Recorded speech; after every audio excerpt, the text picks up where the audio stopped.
Hi friends, I am F Shaikh. Friends, आज हम बात करने वाले हैं उत्तल दर्पण के बारे में। उत्तल दर्पण से रिलेटेड जितने भी आपको एग्जाम में प्रश्न पूछे जाते हैं और जितना भी ऑब्जेक्टिव आपसे पूछा जाता है वो सारा चीज़ हम आपको यहाँ कराने वाले हैं। तो वीडियो में शुरू से अंत तक आप बने रहिएगा। यदि आप हमारे चैनल पर नए हैं तो चैनल को सब्सक्राइब कर लीजिएगा और बेल आइकन को प्रेस कर लीजिएगा। चलिए दोस्तों, अब हम बात करने वाले हैं उत्तल दर्पण के बारे में।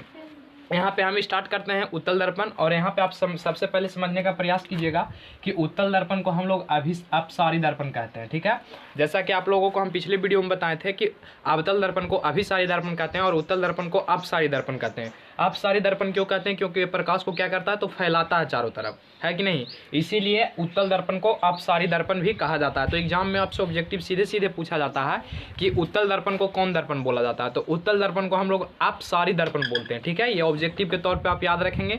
उसके बाद यहाँ पे हम बात करें इसका परिभाषा का। ठीक है, हमको तीन चीजें देखना है यहाँ पे। पहला क्या देखना, परिभाषा, दूसरा गुण और तीसरा उपयोग। ठीक है, तीन चीज आज हम देखने वाले हैं। तो यहाँ पे सबसे पहले यदि हम बात करें परिभाषा का, ठीक है, तो परिभाषा इसका क्या कहता है, तो कहता है कि वो वैसा दर्पण जिसका परावर्तक सतह उठा हुआ हो। जैसा कि आप लोग यहाँ पे देख रहे होंगे, यहाँ पे जो हम एक बनाए हैं दर्पण, ये उत्तल दर्पण है। कौन सा दर्पण है? उत्तल दर्पण है। ठीक है, तो यहाँ पे आप देख सकते हैं।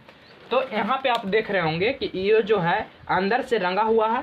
ये जो आप देख रहे हैं ना, ये भाग ये जो कलाई किया हुआ है, कलाई किया हुआ है ना। कलाई का मतलब होता है रंगा हुआ है। ठीक है, तो ये जो भाग है क्या किया हुआ है, तो रंगा हुआ है। उसके बाद यहाँ पे आप देख रहे हैं कि प्रकाश की किरण जो है आ रहा है और बाहरी सतह से टकरा करके फिर वापस हो जा रहा है। ठीक है, और ये आपका मुख्य अक्ष है।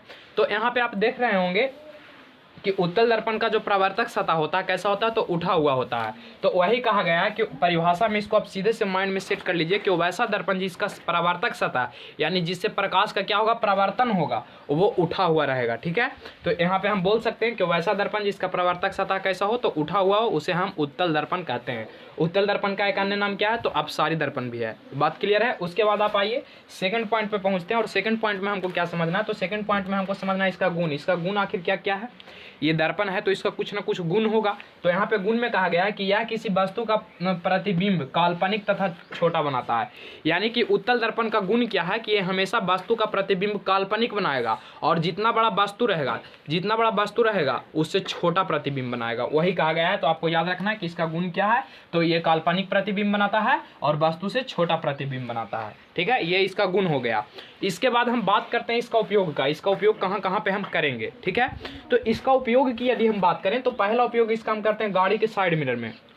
जैसे बाइक वाइक आप लोग चलाते होंगे, तो बाइक वाइक चलाते हैं, अब तक जो पीछे देखते हैं जिस दर्पण से, उस दर्पण का नाम क्या है, तो उस दर्पण का नाम उत्तल दर्पण है। जो गाड़ी, जितना भी गाड़ी में जो पीछे बैक देखने के लिए जो दर्पण लगा हुआ रहता है वो उत्तल दर्पण होता है। तो आपको याद रखना है कि गाड़ी के साइड मिरर के रूप में जो दर्पण का उपयोग होता है वो दर्पण उत्तल दर्पण होता है। यहाँ पे एग्जाम में सीधे सीधे आपसे पूछा जाएगा कि गाड़ी के साइड मिरर में किस दर्पण का उपयोग किया जाता है, तो गाड़ी के साइड मिरर में उत्तल दर्पण का उपयोग किया जाता है। तो पहला उपयोग आप देखिए। उसके बाद स्ट्रीट लाइट। स्ट्रीट लाइट आप लोग गली वगैरह में जो लाइट लगा हुआ रहता है, या बिहार सरकार द्वारा जो गली में, गली उली गाँव शहर में गली होता है ना, और हम देखिएगा तो ऐसे करके दोनों बगल से लाइट लगा हुआ रहता है। वो लाइट में किस दर्पण का उपयोग होता है, जरा सोच करके बताइए।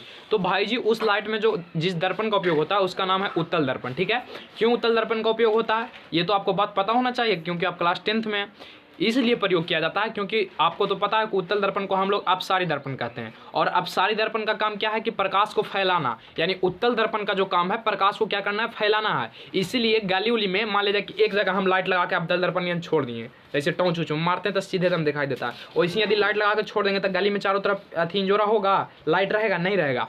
तो इसीलिए क्या करते हैं कि हम वहाँ उत्तल दर्पण का उपयोग करते हैं ताकि जितना भी प्रकाश हो चारों तरफ फैल जाए और गली में जहाँ मतलब काफ़ी दूर तक जो है क्या रहे, रोशनी रहे, इसलिए उत्तल दर्पण का उपयोग करते हैं। तो यहाँ पे स्ट्रीट लाइट को रूप में भी उपयोग करते हैं। उसके बाद यदि हम बात करें तो सोडियम परावर्तक लैंप में, आपको भी याद रखना है क्योंकि एग्जाम में आपसे पूछा जाता है 2 नंबर के। ठीक है, उसके बाद यहाँ पे चलिए यहाँ पे हम देखेंगे, यहाँ पे हम क्या देख रहे थे, तो स्ट्रीट लाइट में हम अभी बताएं आपको कि स्ट्रीट लाइट में हम किसका उपयोग करते हैं, तो स्ट्रीट लाइट में हम उपयोग करते हैं किसका, उत्तल दर्पण का। क्यों करते हैं, क्यों, रीजन आपको तो पता चल गया।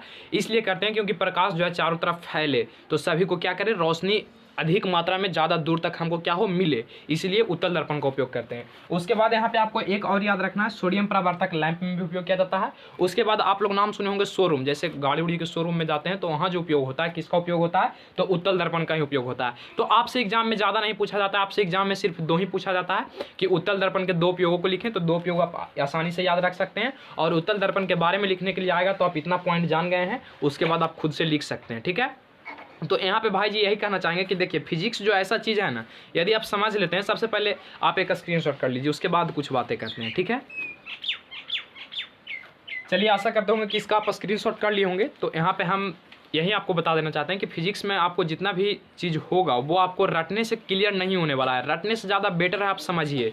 यदि आप समझ लेते हैं तो आपके पास जो है फिजिक्स क्लास 10th में कोई भार नहीं पड़ेगा, वैसे भी क्लास 10th में कोई भार ही नहीं है फिजिक्स में। ठीक है, तो आशा करते होंगे कि आप उत्तल दर्पण के बारे में ज़्यादा से ज़्यादा चीज़ सीख गए होंगे। तो मिलते हैं नेक्स्ट वीडियो में, थैंक यू।